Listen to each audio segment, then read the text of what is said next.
কথায় কথায় আমরা একটা কথা খুব বলি, এই আমাদের জঘন্য সমাজ, এই আমাদের পোড়া দেশ। দেশ সমাজ কাদের নিয়ে তৈরি হয়? আমাদের মতো মানুষদের নিয়েই তো তৈরি হয়। এই আমার মতো কিছু মানুষ, আপনাদের মতো কিছু মানুষ, এদেরকে নিয়েই তো তৈরি হয়। আমরাই যদি ঠিক না হই, তাহলে সমাজ কি করে ঠিক হবে, দেশ কি করে ঠিক হবে? টাইটেল আর থাম্বনেল দেখে একটু হয়তো আন্দাজ করতে পাচ্ছেন। সত্যি লজ্জাস্কর ঘটনা, লজ্জাস্কর ঘটনাই বটে। সাংবাদিক অতনু রায়, তার লেখা থেকে ব্যাপারটা অনেকটা ক্লিয়ার হলো, প্লাস অনেকগুলো ভিডিও চোখে পড়ল। কালকে এটি জঘন্য ঘটনা ঘটেছে শ্যামবাজারের পাঁচ মাথার মোড়ে। তিলোত্তমার বিচারের দাবিতে সেখানে জমায়েত হয়েছিল, রাত জাগার মিছিল। সেইখানে রাত্রির 12টার সময় এসে পৌঁছন কে বলুন তো? ঋতুপর্ণা সেনগুপ্ত, অভিনেত্রী ঋতুপর্ণা। তারপর সেখানে একটি জায়গায় মোমবাতি জ্বালাবার ব্যবস্থা ছিল, আর ওখানে উনি মোমবাতি জ্বালান। আর তারপরে আরেকটি জায়গায় মোমবাতি জ্বালাতে যান। ওই সময় শুরু হয় চিৎকার চেঁচামেচি, সবাই স্লোগান দিতে শুরু করেন, go back Rituparna, go back Rituparna. এই অবধি ব্যাপারটা তাও ঠিক ছিল, কিন্তু এখানে থামেনি। গো ব্যাক স্লোগান ওঠার পরে উনি বেশ ইতস্তত বোধ করেন এবং ওই জায়গাটা ছেড়ে বেরিয়ে যাওয়ার জন্য এগিয়ে যান, মানে ওনার গাড়িটা যেখানে দাঁড় করানো ছিল সেইখানে যেতে যায়। এত লোকের ভিড়, এত লোকের ভিড়, যেটা ওনার পক্ষে খুব মুশকিল হয়ে যাচ্ছিল। তো কিছু সাংবাদিক ওনাকে ওনার গাড়ির দিকে যাওয়ার জন্য হেল্প করছিল, একটু ঘিরে ধরে, একটু ঘিরে দাঁড়িয়ে প্রোটেক্ট করে। উনি কিন্তু কারুর আমন্ত্রণেও আসেননি, কারুর প্রোটেকশন চানও নি, ঠিক আছে? এই রকম একটা ভিড় যে থাকবে এটা বুঝেই তো এসেছেন, আর পাঁচটা মানুষের মতোই কিন্তু উনি এসেছিলেন।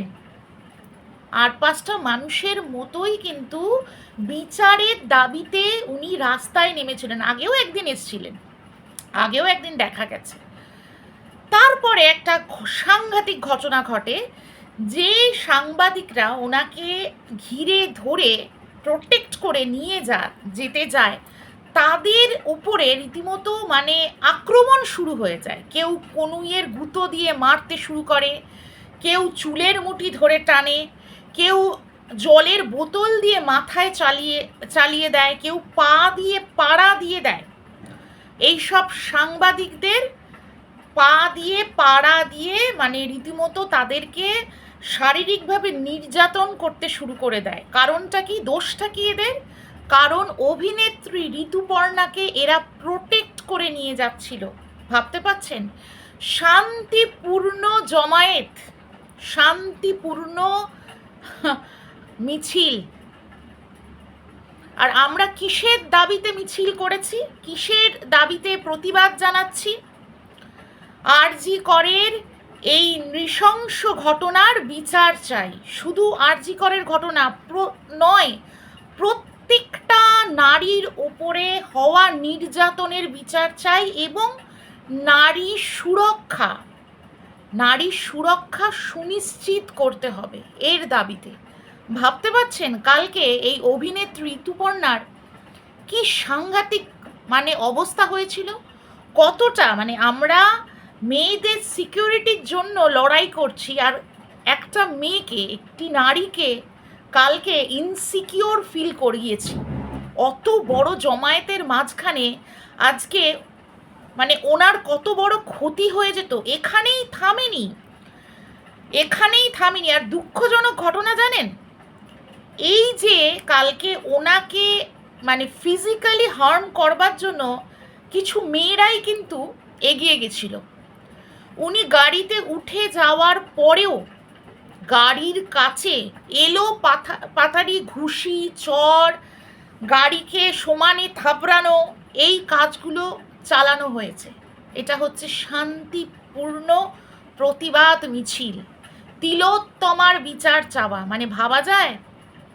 মানছি উনি যে ঘটনাটা ঘটিয়েছিলেন, মানে ওই বিচার চাওয়ার দাবিতে যেটা ইনস্টাগ্রাম পোস্ট করেন, ওই শঙ্খ বাজানো, মানে ব্যাকগ্রাউন্ডে শঙ্খের আওয়াজ চালিয়ে উনি ফলস দেখান যে উনি শঙ্খ বাজাচ্ছেন, এটা ভুল, ভীষণভাবে ভুল। এরপরেও উনি কখনোই এই সোশ্যাল প্ল্যাটফর্মে সরি চেয়েও কোনো ভিডিও করে না, সেটাও ভুল। কিন্তু উনি তো মানে এটাকে জাস্টিফাই করবার জন্য কোনো রকম কোনো কথা বলেননি, কিন্তু সোশ্যাল প্ল্যাটফর্মে কোনোভাবেই এই কথাটা বলেননি যে আমি যা করেছি বেশ করেছি, এরকম কিছু বলেননি। কিছুদিন আগে একটি প্রতিবাদ মিছিলে উনি এসেছিলেন এবং সেখানে বলেছেন যে আমাকে যারা কটাক্ষ করছে আমি সেইগুলো এখন গায়ে মাখছি না, এখন এই সব বিষয় আমাদের মাথা ঘামালে চলবে না, আমাদের সবাইকে একজোট হয়ে এই প্রতিবাদ চালিয়ে যেতে হবে, এই কথা বলেছিলেন। ঠিক আছে, মানছি ওনার দোষ আছে, কিন্তু তবুও উনি এসেছিলেন, তো অনেকে ওনাকে বলেছেন যে আপনার স্টারডাম দেখাতেই আপনি ব্যস্ত, আপনি নায়িকা সুলভ অ্যাটিটিউড দেখাতেই ব্যস্ত, আপনার পা তো মাটিতে পড়ে না, তবুও সেই পা তো মাটিতে পড়েছিল, একবার নয় দুবার তিনবার কিন্তু উনি এসেছিলেন। তারপরেও কন্টিনিউয়াস ট্রোলিং চলছে।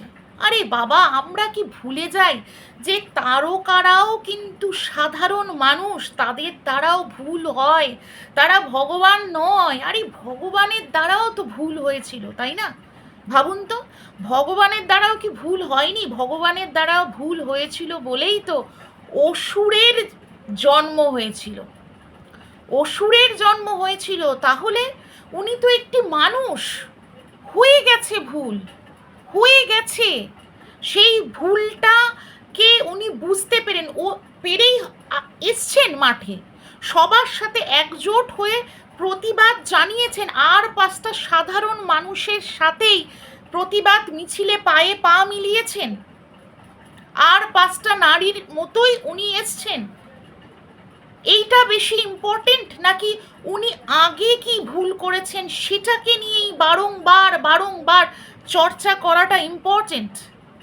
ভাবুন তো, যারা ট্রোলিং করেন তারা সত্যিই তো মানে অনেক প্রতিভা তাদের, হ্যাঁ অনেক প্রতিভা। এই প্রতিভাটা এখন অন্যদিকে দেখালে হয় না? হয়েছে তো, ট্রোল করা হয়েছে, তাদেরকে বলা হয়েছে।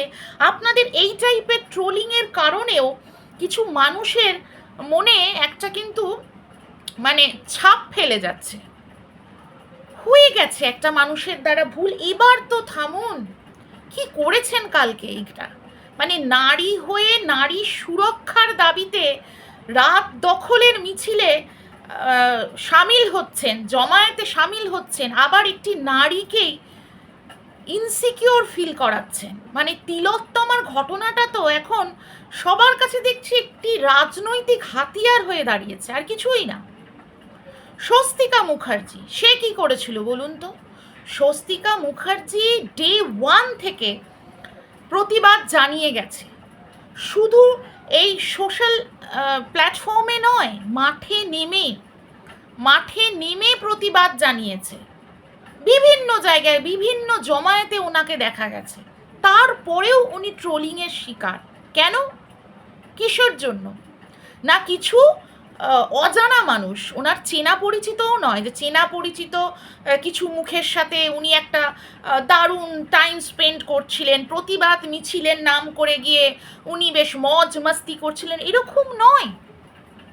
অচেনা কিছু মানুষ ওনার সাথে সেলফি তুলতে মানে ইন্টারেস্ট দেখায়, সেখানে উনি দাঁড়িয়ে তাদের সাথে সেলফি তুলেছেন। সেলফিটা যদি না তুলতো তখন কি বলা হতো? উনি না কুচু স্নব, এটা বলা হতো। তারকাদের তো সেটাই হয়, শাঁখের কড়াতে জীবন। ওনাকে পর্যন্ত কন্টিনিউয়াসলি ফেসবুকে ভরে গেছে ট্রোলিংয়ে, কন্টিনিউয়াসলি। এরকম কি সত্যি মানে স্বস্তিকা মুখার্জি জবাব দিয়েছে যে এরকম কি কোনো রুলস আছে, এরকম কোনো রুলস যারা এই প্রতিবাদ মিছিলে যারা করছেন তারা একটা সেলফি তুলতে পারবেন না? যে যার মতো করে প্রতিবাদ জানাচ্ছে, এরকম কোনো রুলস রেগুলেশন তো নেই। আমরা কি প্রতিদিন ঘুম থেকে উঠে দাঁত ব্রাশ করছি না? হুম? আমরা কি প্রতিদিন ঘুমাচ্ছি না? আমরা কি খাচ্ছি না? বুকে হাত দিয়ে বলুন তো, পুজোর শপিং কেউ কেউ করিনি আমরা? সবাই পুজোর শপিং ছেড়ে দিয়েছি তো? আমরা কখনো হাসছি না? আমরা বাড়িতে কোনো মানে গুড টাইম স্পেন্ড করছি না? বাড়ির বাইরে গিয়েও কোনো সময় কোথাও গিয়ে ইয়ার্কি মারছি না? আমরা সারাক্ষণ মুখ ভার করে বসে আছি? তাহলে যেটা আমরা করছি না সেটা তারকাদের কাছ থেকে কি করে এক্সপেক্ট করছেন? এরাও তো রক্ত মাংসের মানুষ। এত ক্রিটিসাইজ করবেন না। আমি সাধারণ পাবলিকের মানে উদ্দেশ্যেও বলছি, আর কিছু এই যারা ট্রোল ভিডিও বানান বা ট্রোল করেন আর কি, ট্রোলার, তাদের উদ্দেশ্যেও বলছি, এত ক্রিটিসাইজ করবেন না। এখন ক্ষুদ্র ক্ষুদ্র বিষয়গুলোকে মানে না দেখে এখন বৃহৎ স্বার্থের কথা ভাবুন। আমাদের দাবি তিলোত্তমার বিচার, আমাদের দাবি নারী সুরক্ষা, সেই দিকে মনোনিবেশ করা উচিত। সেই লক্ষ্য থেকে সরলে হবে না। ট্রোল করতেই হয়, ট্রোল করুন না। এই দুর্নীতি, এই যে ভয়ঙ্কর মানে নক্কারজনক যে ঘটনা যারা ঘটিয়েছে তাদেরকে নিয়ে করুন, যারা ধামাচাপা দেওয়ার চেষ্টা করেছে তাদেরকে নিয়ে করুন, এরকম কাঞ্চন মল্লিকের মতো নেতামন্ত্রীকে নিয়ে করুন, যারা বেলাগাম কথাবার্তা বলেছে এবং বলে চলেছে, তাদেরকে নিয়ে করুন। এই তারকাদেরকে নিয়ে এই টাইপের ক্রিটিসিজম করে কি লাভ হবে?